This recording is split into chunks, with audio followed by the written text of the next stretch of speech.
it'll be a better fight than the first one. Absolutely, yeah, I hope so. Earlier this Saturday was the 141st running of the Kentucky Derby. The 3-1 favorite American Pharoah won the race in a time of 2 minutes and 3 seconds, narrowly edging out Firing Lane and Dormund. The win marked the fourth Derby win for trainer Bob Baffert. American Pharoah would try to win the second leg of the horse racing Triple Crown May 16th at the Preakness Stakes. Now I'm going to throw it over to our own Vinny Fischetto to preview what's coming up after the break. Welcome back. The Marist men's lacrosse team won the MAC championship for the second time in program history on Saturday after defeating Quinnipiac in the final 16-14. Vinny Fischetto sat down with J.D. Record to talk about the MAC championship and beyond. Thanks, Vinny. In NBA action, the Wizards took on the Hawks up 1-0. John Wall sat out with a wrist injury.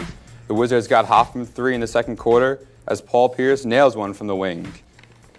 2 minutes later, Bradley Beal finds himself wide open and gets the friendly bounce off the front of the rim. That brings the lead down to 7. Wizards down 8 now. Beal fakes the jumper and gets it to Otto Porter, who gets yet another fortuitous bounce. Wizards down 5. Raymond Sessions had a day as he rattles ones in from the top of the key. Hits a floater here and then goes around the screen and hits the underhand scoop. Why not? Had 21 points and 4 assists on the night. Third quarter now, here comes that man again, Kyle Korver. Hits a 3 from the top of the key. He had 12 points on 4 of 11 shooting from 3. Kent Bazemore drives the lane, loses it. Drew Gooden tips it out to Sessions. Sessions gathers, leaves it for Beal, who gets the bucket and the foul. On the fourth, Dennis Schroeder slips it, then gives it up to Horford, who gives it right back for a little pick-and-roll action. Schroeder uses a screen and dumps it to Horford for the lay-in. On his way back, Horford says, peekaboo. Under 3 minutes to play, Paul Millsap kicks it out to Horford in the corner, and you know that's automatic. Hawks go up by 10, and they take Game 2 106-90 behind Paul Millsap's double-double. On Monday, it was announced that Steph Curry is this year's NBA's most valuable player. The Golden State guard led the Warriors to the top seed in the Western Conference after averaging 23.8 and 7.7 assists per game.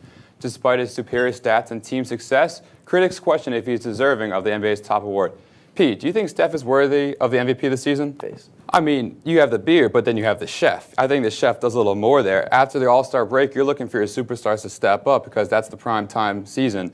And for Steph, he did exactly that, shooting over just about 50% from the field, 52% from 3, and 95% from the free throw line. That's what you look for a superstar to step up. And let's not mistake that he broke his own record from most three-pointers made with 286. And, of course, he led the league in steals with 163. You can't go wrong with this. It was kind of mind-boggling that he did receive a fifth-place vote, weird enough, from the Knicks organization. So does that surprise you, though? That the Knicks? Not really. It was just a Knicks season in a nutshell. They don't surprise anybody at this point.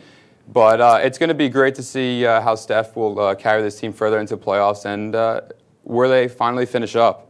Yeah. Game 3 in Calgary, and boy, was it a good one. Let's get right into it. Mason Raymond wins a tough battle along the boards and gets it to Brandon Bolig.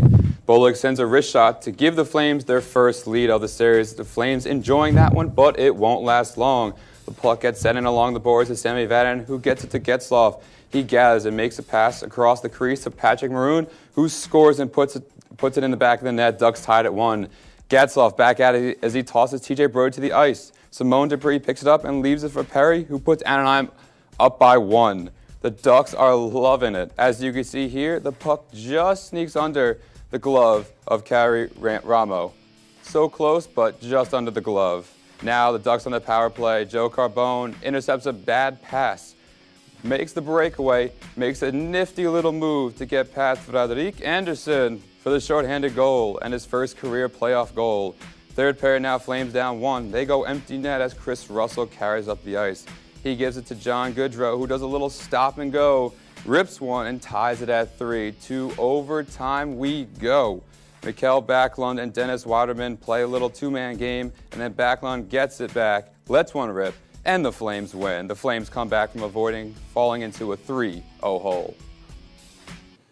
I got to go with the Yankees. The Yankees are playing great baseball right now when everyone doesn't think they have the right tools. They're 17-11 right now, 7-3 in the last 10 games, and they swept the Red Sox last weekend for the first time since '06. They're playing great baseball, and shockingly, you got to talk about Alex Rodriguez. Everyone thought they weren't sure whether he was going to be a great star or just a bust, and he's had 6 homers and 16 RBIs, and as a manager, Joe Girardi, you couldn't ask for more than that. But besides A-Rod, you got to talk about the other leaders. Mark Teixeira, he's got team leading 10 home runs, 23 RBIs. He's really carrying this team, as well as Jacoby Ellsbury, who came from the Red Sox, batting .355 and 11 stolen bases. This team has really developed, and I could see them going a long way if they can carry this through. Welcome back. The Mariners Division I teams weren't the only ones in action this past weekend. We'll send it to Ben Hayes, who was on the hand for the intramural softball playoffs.